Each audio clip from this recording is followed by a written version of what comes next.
Dans cette vidéo, je vais vous expliquer pourquoi il vous arrive d'être déçu par vos soins. Bonjour à tous, c'est Audrey, j'espère que vous allez bien, ravie de vous retrouver, bienvenue si vous êtes nouveau sur cette chaîne.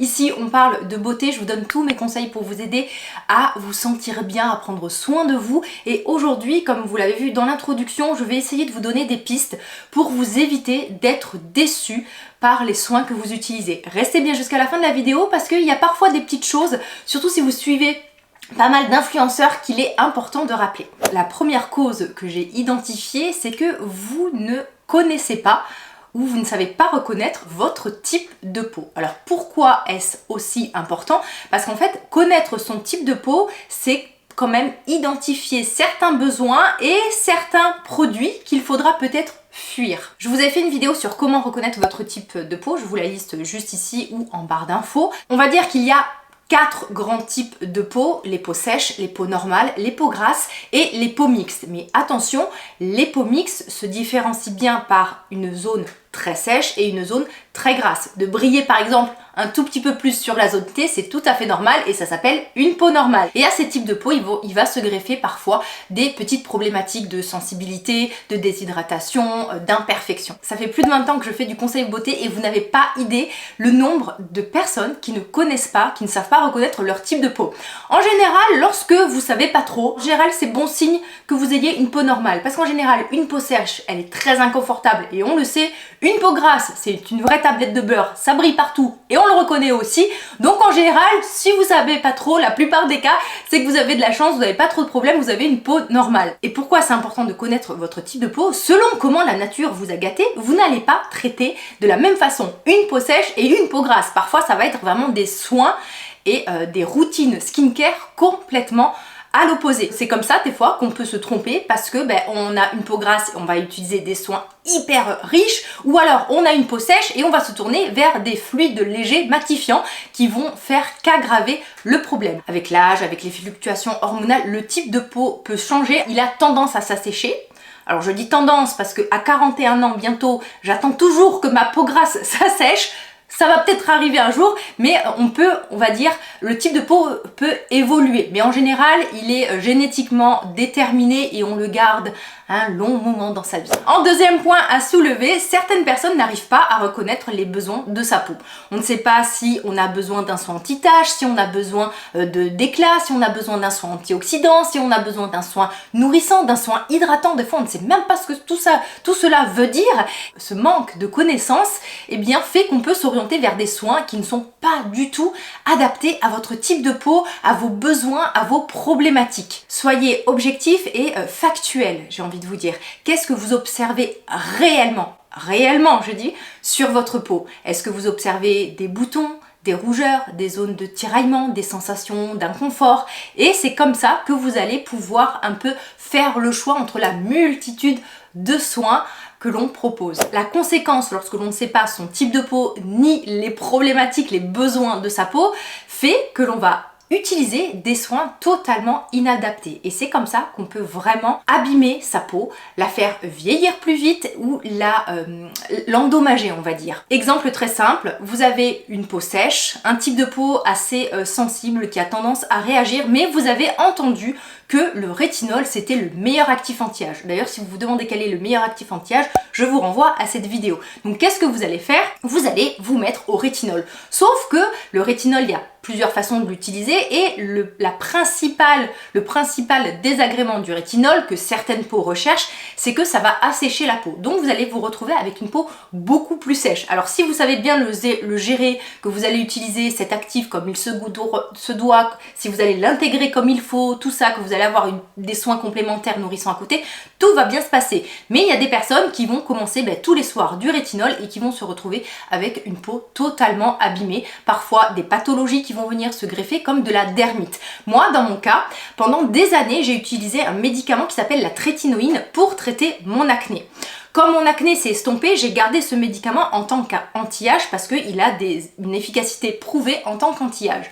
Et en fait, je me suis obstinée, mais pendant des semaines et des semaines à utiliser de la trétinoïne, alors que je commençais à avoir de la dermite, des plaques, de la sécheresse. Pour moi, ça venait de tous mes autres soins, du stress, de toute autre raison, et je n'avais pas identifié qu'en fait c'était la trétinoïne parce que je l'utilisais depuis tellement d'années que pour moi c'était impossible que ça vienne de là. Donc vous voyez, parfois un soin, eh ben, il peut vous faire plus de mal que de bien. Donc faites toujours attention lorsque vous commencez à vous intéresser au skincare. On a envie d'utiliser plein de choses, des exfoliants, des AHA, du BHA, de l'acide machin, de l'acide hyaluronique, du rétinol, mais il faut y aller doucement et surtout il faut se renseigner un minimum. Le savoir, c'est le pouvoir. Le quatrième et énorme point à soulever, c'est que la plupart des gens ont des attentes complètement irréalistes et utopiques avec les cosmétiques. Alors en même temps, avec le marketing et ce que nous vante parfois une marque sur une crème, c'est sûr que ça vend du rêve, mais sauf que le rêve, non, ça n'existe pas. Les miracles n'existent pas. Les cosmétiques sont plus là, on va dire, déjà à but préventif, pour protéger et faire en sorte que votre peau soit en bonne santé, pour éventuellement améliorer un problème, mais en aucun cas vous allez pouvoir vraiment faire machine arrière, ou du moins si on va pouvoir améliorer, mais raisonnablement, une fois que les dégâts sont très importants. Un exemple, vous avez des rides très profondes, donc vraiment des vraies rides et une grosse perte de fermeté.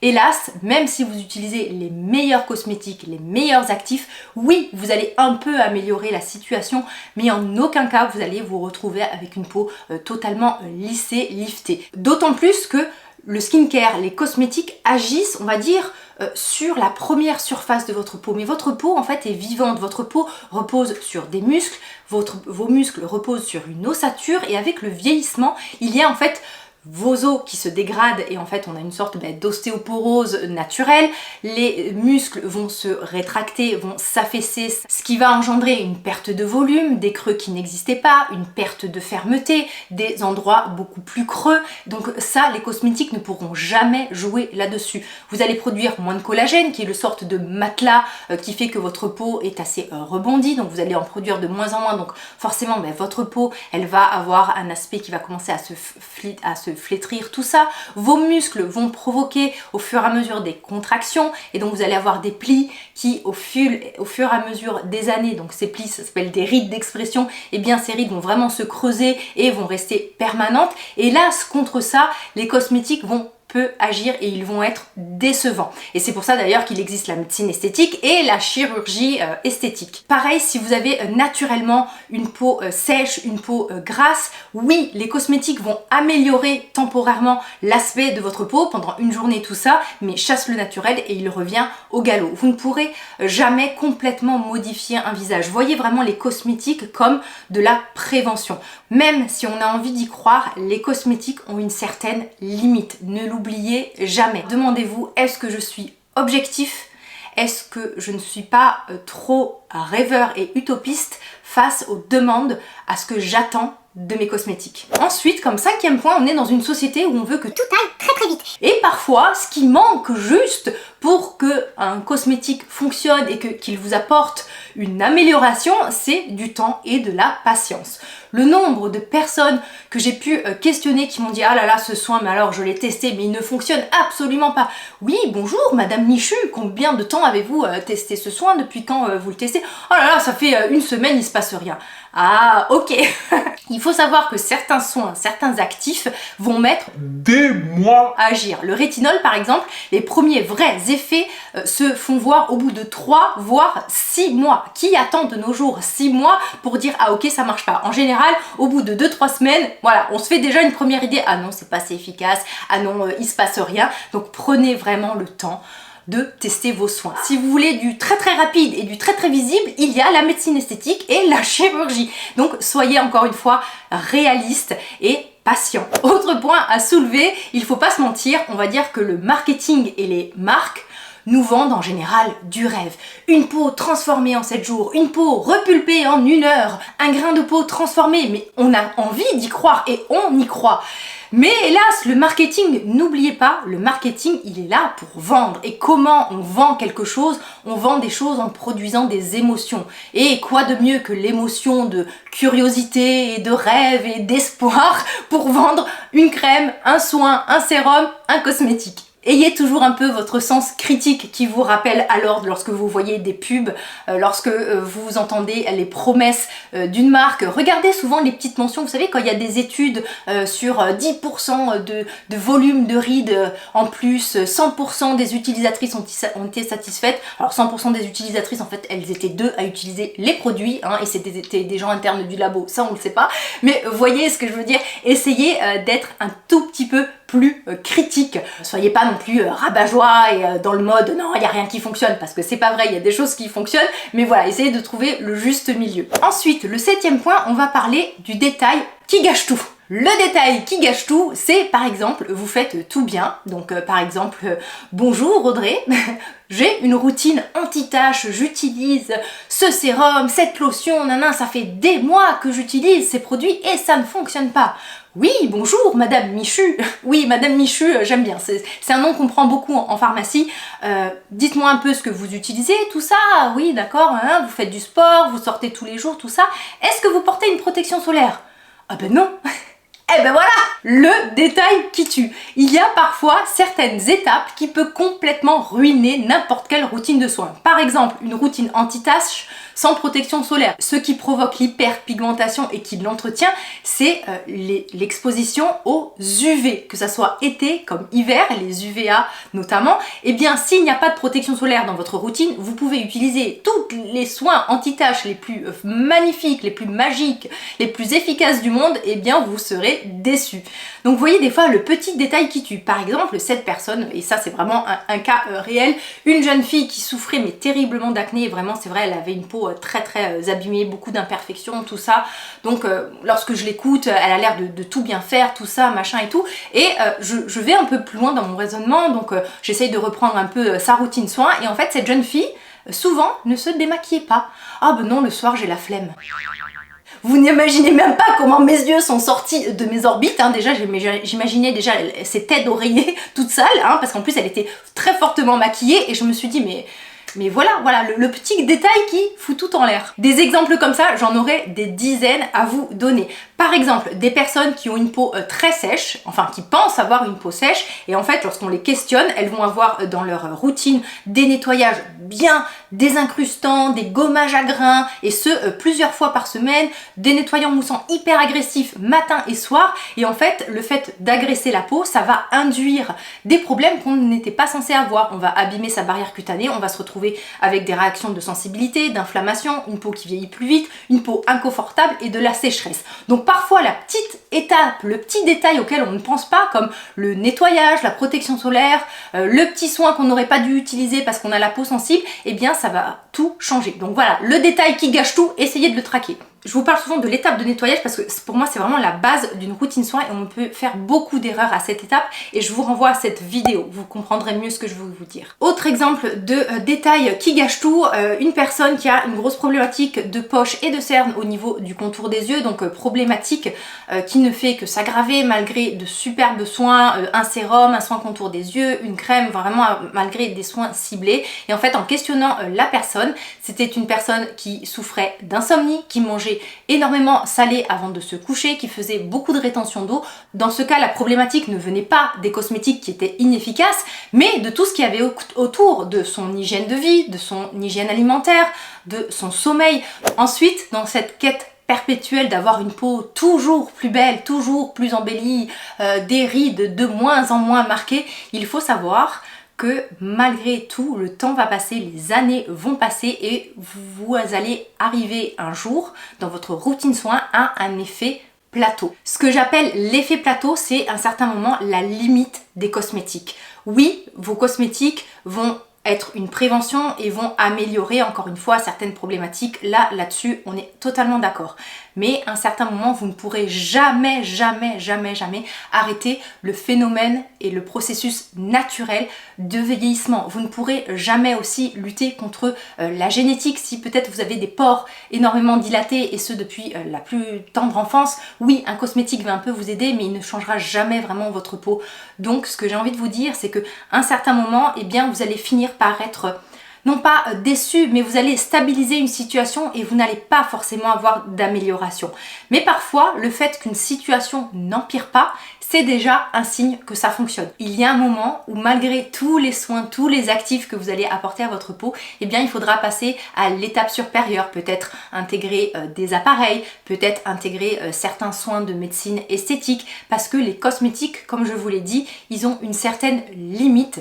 Et en fait, lorsque vous allez vraiment avoir envie de passer à l'étape suivante, eh bien ça va se faire parfois via autre chose que des cosmétiques. Autre point qu'on a un peu soulevé dans le détail qui gâchait tout, hein, par exemple par rapport à l'hygiène de vie. Donc oui, les cosmétiques vont vous aider, mais il faut voir ce que vous pouvez faire à côté et d'où vient le problème. Pourquoi est-ce que vous avez des cernes? Pourquoi est-ce que vous avez des poches? Pourquoi vous avez des taches pigmentaires?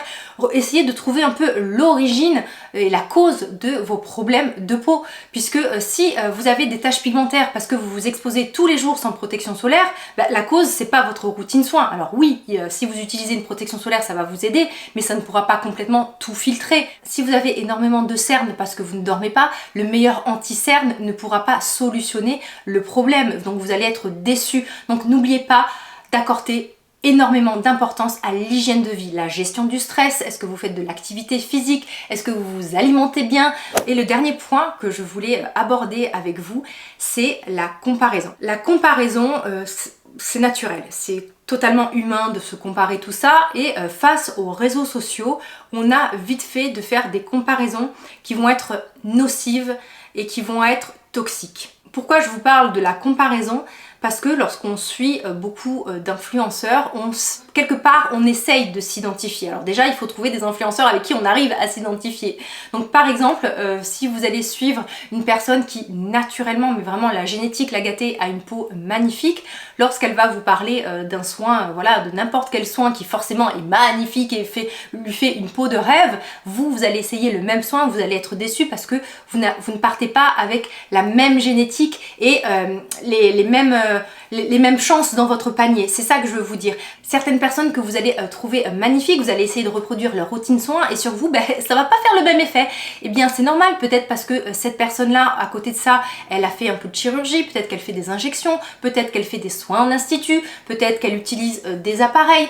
Donc essayez toujours de ne pas comparer ce qu'on appelle votre arrière-boutique à la vitrine d'autres personnes. Suivez vraiment des personnes qui ont une influence positive sur vous, des personnes transparentes, des personnes avec qui vous arrivez à vous identifier. Le skincare, c'est un peu comme un iceberg, c'est vraiment juste la partie qui émerge, mais on va dire que 80% c'est déterminé par la génétique, par l'hygiène de vie, donc ayez toujours ça en tête. Personnellement, je pourrais utiliser la même routine soin que Gal Gadot, je ne serai jamais aussi belle qu'elle et c'est normal. Il y a des personnes qui ont naturellement une peau lisse, une peau ferme, des pores resserrés. Suivez des personnes qui vous aident à vous sentir bien, avec lesquelles vous vous sentez en confiance et avec lesquelles aussi vous pouvez vous identifier. Hein. N'allez pas vous comparer à Jennifer Lopez qui a sans doute un coach personnel, de la chirurgie, une personne qui lui fait le ménage, un coach machin truc chouette, alors que vous, vous bossez 10 heures par jour, vous avez 2 enfants à gérer, le ménage, le mari.